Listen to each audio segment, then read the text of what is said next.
Today on Locked On Canadiens, Cole Caufield has scored the overtime winner to defeat the Seattle Kraken. Sorry, that's from the home opener. Let me try that again.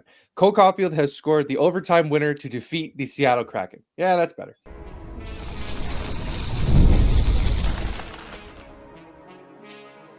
You are Locked On Canadiens, your daily podcast on the Montreal Canadiens. Part of the Locked On Podcast Network, your team every day. Hello, everyone, and welcome into another episode of Locked On Canadiens. Thank you for making us your first listen of the day and for subscribing wherever you get your podcast doing. That supports us here on the show and it ensures you do not miss an episode. Today's episode is brought to you by Game Time. Download the Game Time app, create an account, and use code LOCKEDONNHL for $20 off your first purchase. My name is Ian Boisvert, also known as maybe it's Ian. Man, it's a late one. I'm joined as I always am by Laura Saba, also known as the Actor Stick. Laura, I went from watching the Jays lose Game 3 of the World Series in 18 innings to getting a few hours of sleep, going to work, coming home, and then watching the Canadiens have to take that game to overtime against the Seattle Kraken. It is currently 1:36 a.m. as I'm recording this. I have to keep my voice down because I know that I have neighbors. So how are you feeling today? You're a better Canadian than I am because I did not stay up late to watch those Jays. Yeah. I did not. Thankfully, they did win, so the series is tied, making it more exciting. But the Montreal Canadiens, I did want to welcome everyone to the Locked On Canadiens official pajama party. We only get a couple of these a year. I think we only have 2 this year, Ian. I know. That's why, yes. So if you are watching this and not wearing your PJs, please go get dressed. Go obey the dress code. Yeah, there's a dress code for this episode. Yeah. I'm channeling my inner Yuppie from when he was ejected from a baseball game. I believe he was the first and only mascot to ever be ejected from a baseball game. So Yes. there's our guy Yuppie. All right, look, we're gonna cover the game, talk about everything that happened in this one. Montreal gets the win. Some nervous moments, but hey, they hold on and they get 2 points. I really want to talk about the third period was the issues that they've had holding leads, especially on this road trip. It's happened in every game on this Western swing. Figure out what's going wrong. Is it mental? How they work on it. And I really want to key in on Alex Newhook, who I think has been a really big part of the Canadian success early, especially given the line that he plays on with Ivan Demidov and the responsibility he has to sort of bring that player along. But let's start in Seattle. Montreal gets out to a great start. They go up 2-0 in the first period. They pick up a third in the third period. And then there's a sequence of about 7 minutes in which the Seattle Kraken score a few goals. I believe 2 of them from one Brandon Montour, who was just a Hab killer. He just loves scoring against Montreal. Montreal ends up getting the win in overtime. I think a lot of people are frustrated with the fact that it took overtime to get those 2 points. How are you feeling just like vibes wise regarding how that game, not even just ended, how that whole game was played? So I think, we're going to talk about it a little bit, like their trouble holding leads, right? But overall, with their start, I was impressed, right? Like this is a Montreal Canadiens team that every night you watch it and you sense that this is a good team. They make mistakes and they allow the game to get away from them sometimes, and that's something they're going to have to figure out. But just watching this team, to me, like this is the first time that I've had the confidence, even when Seattle tied the game. I was annoyed, and from the group chat that I was annoyed, but I didn't lose faith. I figured the Canadiens were going to find a way to win the game anyway. It's ideal not to do this, right? The ideal scenario is you take the lead, you hold the lead, you keep your pedal to the metal, foot on the gas, whatever you want to call it, and you want to hold your opponent out of the game as much as you can. So obviously that was not ideal, but I did not feel this way in previous years, right? This is when I look at this team, I think someone's going to figure it out, right? Like Ivan Demidov is going to find someone and he's going to score, or Nick Suzuki is going to find Cole Caufield and he's going to score, which is what has commonly happened this season, right? So again, like I don't have issues with like, oh, the entire game was terrible defensively. It doesn't feel like that. It just feels like the Montreal Canadiens just need a bit more consistency throughout the game. And when we say, like, you pointed out in our last episode, like there's no such thing as playing a full 60 minutes because that's just not realistic. But if in the minutes that they're not playing really well, like if they could just not bleed as much, I think as a fan base, we're going to be a lot more relieved and feeling a lot more inspired about their chances for the rest of this season. Yeah, I completely agree. I think it's important to keep this game in context of it's the last game of a road trip. They have their homes to think about. They're going to be returning to Montreal. As you're listening to this today, they're flying back. I think that that's important context to understand the position that the Canadiens found themselves in late in the third period, trying to hold off a team like the Seattle Kraken, who had yet to lose on home ice. That was, I believe, their first loss on home ice.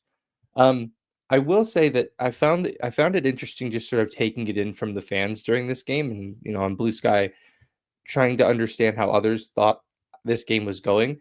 Some people thought the Canadiens completely outplayed Seattle the entire night. Others thought that from the second period on, it was Seattle's game. I don't know that either one of those is like indicative of the game that we saw. I think it's important to sort of look at the game in the phases as it happened. Like Montreal played most of that game with the lead, Yeah. with a lot of um, you know, making the safe, smart play, just getting the puck in deep. It's not taking a lot of risks. It's not, it's not pushing the play. We'll talk about that a little bit more with the third period woes conversation. I do want to say that it's just yet another game where the top line just completely cooks all night. I thought, even though they didn't, I don't believe they scored at 5-on-5 unless the Caufield goal was 5-on-5. Yeah, the Caufield goal was the 5-on-5 goal. Um, in fact, it was the only 5-on-5 goal of the game, I believe. Montreal's two others were in on power plays, and then they scored at 3-on-3. And then I believe Seattle, I think one of theirs was at 5-on-5. So not a lot of offense being scored during the normal course of play. It was all very specialized situations. Jakub Dobes, I thought he was great for 50 minutes, and then he was swimming around. There was about, I think it was right before the right goal. Yeah. Dobes, a puck went in and out of his glove. He lost his net several times, and they end up scoring. Are we seeing regression in real time with this goalie? I think so, and I think it's normal, right? Like this goalie is undefeated in the NHL.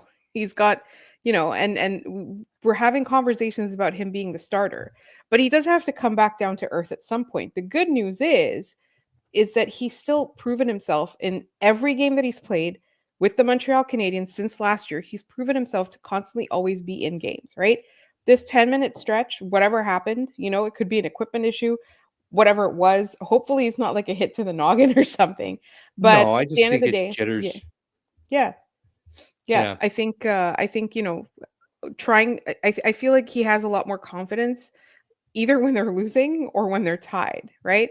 yeah, I find that like the when the Canadians have the lead, he has a little bit less confidence, but that's something that he can grow up with.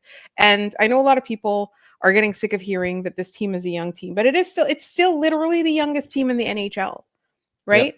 And this is how much talent it has. So all of this stuff is going to work itself out. I did want to like go back to the point that you were making about like, was Montreal dominant or Seattle dominant? I didn't think either team was dominant. I just thought that Montreal was the better team in a lot of mhm, those in a lot of the part of the game. I was listening to the TSN broadcast. Usually I do listen in French, and they were talking about Montreal being dominant for most of the game.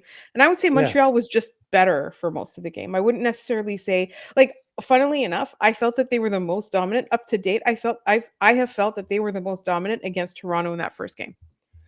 Yeah, and I think Craig Button was all over the Canadians are dominant uh, storyline in this one, which I found to be odd. I didn't really understand where that was coming from. I get, He he's on the loves Nick Canadiens Suzuki. broadcast. He loves Yeah, Nick sure, Suzuki. we all do, man. Um, but I think the Canadiens played a strong road game in the Yes. first, couple periods, right? Like, I mean, Seattle only had 10 shots on goal through 2 periods.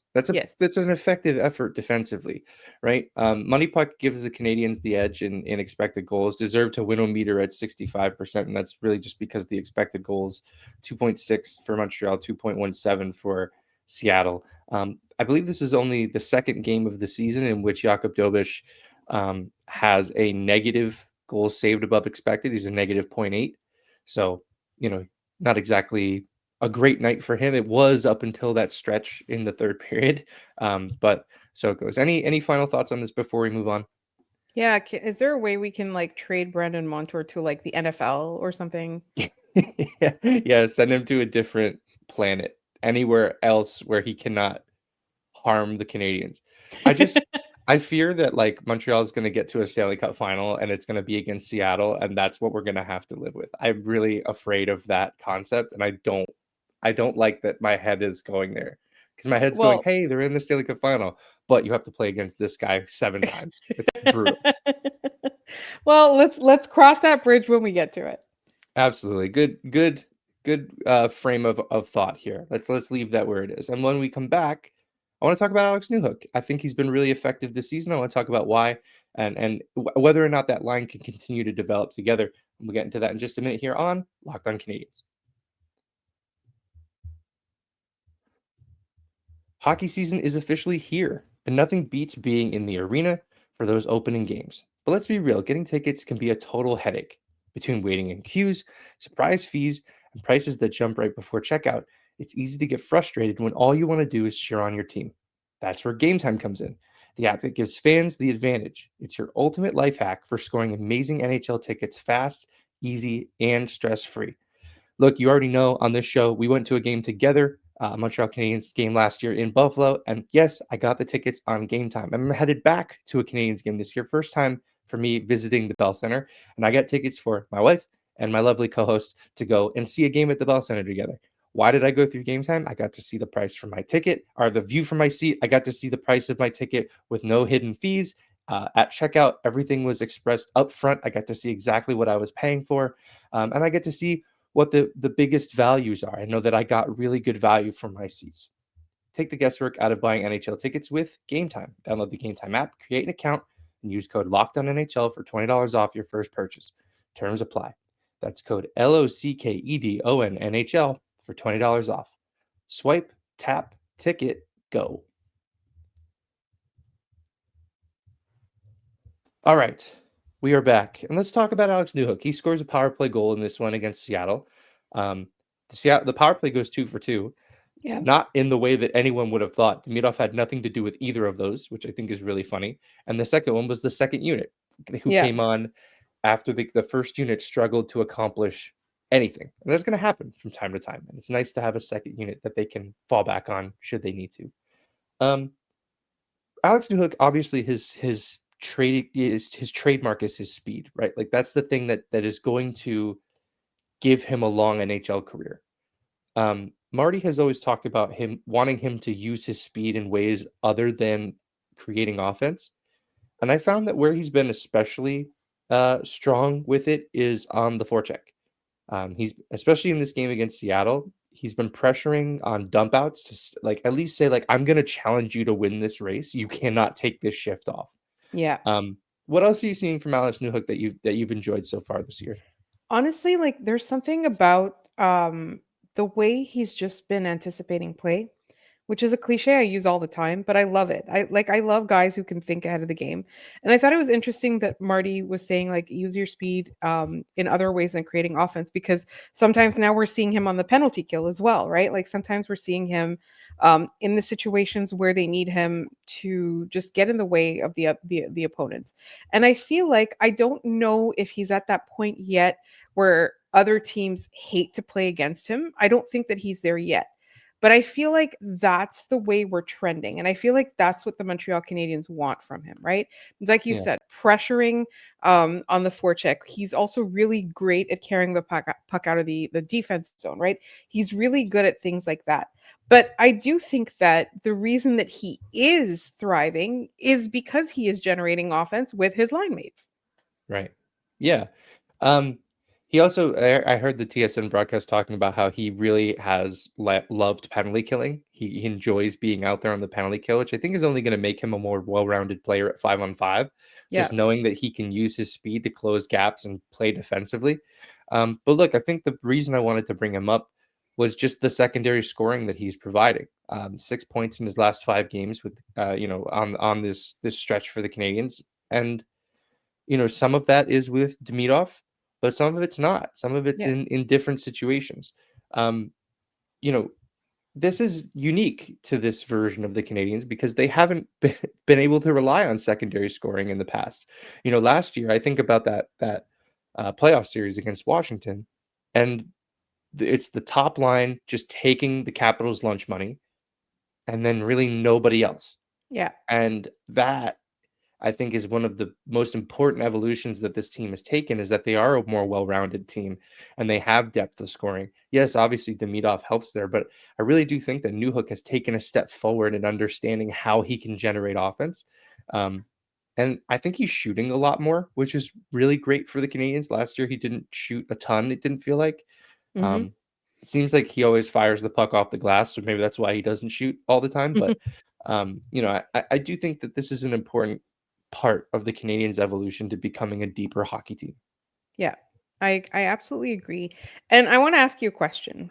Yeah. Do you think that is it 3 years ago now or just two? 2 years ago, I believe, when the Montreal Canadiens gave up two first rounders for him. Well, it was a Um, first and an early second, so yeah, essentially that. essentially, yes. That this is what they were expecting. I don't know. I still don't know, looking back at that deal and Mhm. listening to what they had to say at the time of the acquisition, what they were hoping to get out of him. Yes, that I still can't answer that question. And I Yeah. wonder if it's because he's just versatile and they saw that. Like I don't know if I wouldn't call him a chameleon. I would call him more as somebody who can adapt, right? Not blend in, not change according to the situation, but he can adapt and evolve. Yeah. Yeah, I think that's fair. I still think that that price of acquisition was quite high, and it's probably a sign of what Kent Hughes means when he says that when we find somebody that we like, we're okay overpaying. Yeah. I think that's always been talked about in the sense of looking into the future at what is to come for this team. But we can look back at that Newhook trade and say we kind of already saw it. Was it an overpay? Yeah. But if you see a player who fills a need that you have, and you believe that that player is the guy to get, I say all of this because doesn't this sound exactly like what they're trying to do at center? Right? Mhm. It sounds like this is exactly the kind of mold that we're looking at. We're looking for a guy who they fall in love with, who they think can do the thing they need them to, and they're okay throwing a bunch of assets out the window to get this guy. Yeah. I think that that's important. It's going to be important context as we try to figure out what they're thinking in that respect. But you know, it a lot to give up for Newhook? Yeah, it was, especially because it seemingly came out of nowhere. But ultimately, like believe he's an RFA at the end of the contract, very Yeah. similarly to Kirby Doc. Yep. So they had a type there, right? They want the team control on that contract, and they'll have it with him. Mhm. Um, so it's just a matter of whether or not he can carve out a role for himself, and it cannot just be I play next to Ivan Demidov. Right? Right. He has to be able to do other things. I think the penalty killing is what's going to keep him on this team come, Mhm. the time when they have to make that decision. His speed is going to keep him on this team. The Canadians don't have a lot of burners like him. So I think that those are both important aspects of what he brings on a nightly basis. I also think that like last year and the year before, he was kind of tasked with an assignment that was above his pay grade, right? And Yeah. it was also above his ability. And kind of removing that pressure from him and just allowing him to actually be who he is a huge game changer in my mind. Yeah. Him and everyone else, right? Like Mike Matheson when in his first couple of seasons was playing like 35 minutes a night. Like the dude Yeah. was just overtaxed, overspent. Like it just wasn't. That's what life on a rebuilding team is when you're a quasi veteran player. Yeah. Alex Newhook has a Stanley Cup. Like we forget about that. He won a Stanley Cup with the Colorado Avalanche. Like Yeah. that's a that's not a you know that is not in the same section of player as like Slavkovsky and Caufield and even Suzuki really. Like Yeah. this guy has had a deep playoff run. Yes, he didn't play in all of those games, but he was there and he was part of that. I think that's valuable. Can Newhook hold up this pace, this scoring pace? I believe he's got after the goal. I believe he's got 8 points through his first 11 games. That puts him, what, I'm not going to do the math right now, but 60s in the points? Like, Yeah. does that seem reasonable? I want to say it's probably going to be closer to 50s, Yeah, mid 50s. Like that's what I'm sensing because a lot of players are streaky, right? And right now everything is going right for the Montreal Canadiens. Even when they lose a lead, they're still able to pull out wins, right? Other yeah, than a couple of the officiating situations, everything is going the Canadiens' way. So I really think that when the time comes when there's bad bounces, when there's losing streaks, like the scoring will die down a little bit, but that doesn't mean he's not going to finish the year with somewhere in the mid 50s. sure. Yeah, I agree with that. Hey, that's a great segue into our final topic here in our third segment. I want to talk about the third periods and the fact that the Canadians have not had their best hockey. They've blown leads, but it hasn't mattered. They've found a way to pick up points. We'll figure out if we have time to panic, if it is time to hit the panic button on that, or if the Canadians are still working this out. And we'll get into that in just a minute here on Locked On Canadians.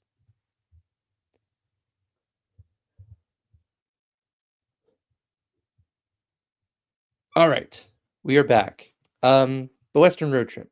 They go from Calgary to Edmonton to Vancouver to Seattle over the course of about a week, a little under a week. Hmm. Actually, I think it was about a week. Yeah, whatever. It's in that Yeah. range. Um, in each of those games, the Canadians had a lead in the third period, and it got hairy in each of them. They Yeah. had a nothing lead against Calgary. They get scored on. They go to overtime. They win. They have a 2-goal lead against Edmonton. We know how that one played out. It's too late for me to get fired up about that. Someone will call the police on me. They go into Vancouver. They have a lead in the third period, a 2-goal lead that becomes a 1-goal lead that they ultimately hold on and win. And then we go to uh, obviously Seattle on Tuesday. They have a 3-goal lead in the third period. In the course of about 7 minutes, they blow it. They win it in overtime. First question's an easy one, Laura. Maybe it's easy for me to say, but probably hard to explain. Why is this happening? They're like score effects. Score effects. It's a real phenomenon. It's something that's true. It's something that we've known all along is that whether they mean to or not, a team that has a lead will take their foot off the gas pedal to a certain extent, right? Good teams don't take it off that much. That's one. Two, I think that what ends up happening is that when you do have a lead, you try, instead of trying to increase your lead, a lot of the time you play to preserve your lead. And that just is usually a recipe for disaster because when you're playing scared or you're playing nervous or you're holding your stick too tight or you're overthinking plays, that's when the other team will capitalize on any mistake you make. Mhm. And unfortunately, teams like Edmonton and teams like Seattle, Edmonton because of the firepower they have, and Seattle just because Brandon Montour's on there, will find a way to win, right? They'll find a way to beat you. And the Montreal Canadiens have been that team in other scenarios. I'm not saying that they're not capable of this. It's just that you have to play like you don't have the lead even when you do. Yeah, I agree that score effects play a role in this, right? That if you are trailing, you're going to push more, you're going to take more risks to generate more offense. I'm totally aligned there. Where I don't want it to seem like we're letting the team off the hook for that reason. Like it's like, well, it's score effects. It's not a big deal. I, learning how to defend the lead in this league is one of the last things that rebuilding teams learn how to do. And the reason that is because usually they're They don't really have bad. leads. Right. They never have the lead. So, that's a challenge. It's a challenge unless they get up really big early on, like the Detroit game, right? Like that one wasn't what lead did they defend? They won 5-1.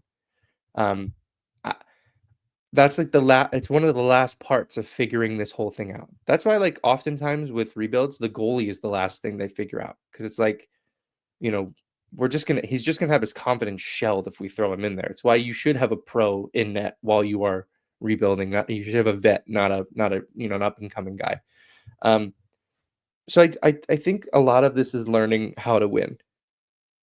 I don't think there's a guy on this team currently like David Savard, who we joked about it last year, how he would just push the puck up against the wall and sit on it like he was trying to hatch it.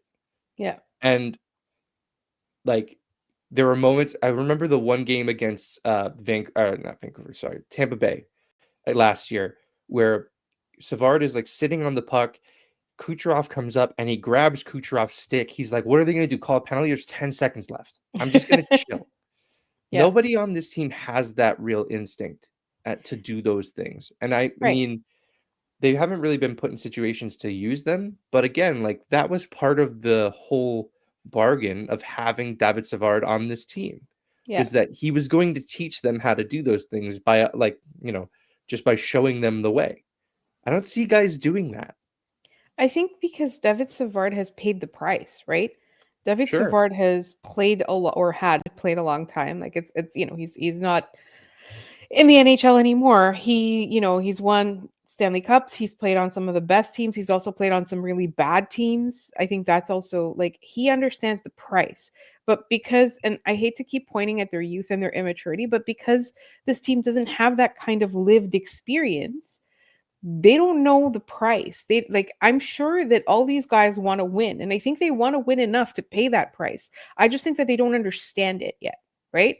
So like you need a guy who like you said, like David Savard, because for him, and he's shown in every third period, shown. Yeah, whatever. Whatever It's it 2 is. a.m. Like in every third period for that reason. And like I know like I can't remember if it was you that tracked it or not, but they played him a lot more in those situations, right? Like he Mhm. wasn't going out there early in the game or anything like that. And so and he wasn't just like eating up minutes. Like it was strategic what they did with him. And so I feel like the Montreal Canadiens, like what they focused on, especially with the defense as well, is like depending on what position you play, like if you're a Mike Matheson or Noah Dobson, like your assignment is very different, right? Like that's not your assignment. They don't have David Savard like guys anymore because like those are guys that don't exist in the NHL anymore. And so somebody has to learn to play like that. Yeah, in a sense. I mean, Alex Carey has kind of taken on a lot of that role, right? Like he leads the team in shot blocks. He eats purely defensive minutes. He's on the third pair. He's a right shot defenseman. Like he is new Savard. That's not to say that he's the same player as Savard, but he's kind of put in the same chair, to use the Martyism effectively here. So I think I that's not to say like the Canadians need a Savard type. That's why they're blowing all these leads. I think it's a symptom of what's going on here, that they and I love what you said, that they don't know what the price is yet. I would have, you would have hoped that they maybe would have taken a little bit more away from the playoff run, seeing what it costs to win those games. But ultimately, like this is something that is only going to be learned by doing. And the more that they're the more that they're in these situations, the better off they are. One, because they're in the lead, right? Like that's something that we're still not particularly used to them having. And two, it means that they're able to develop that. You can't develop that in practice, right? You can't exercise that muscle unless the game matters, unless Yeah, it's a there's game something situation. at stake. Right. Yeah.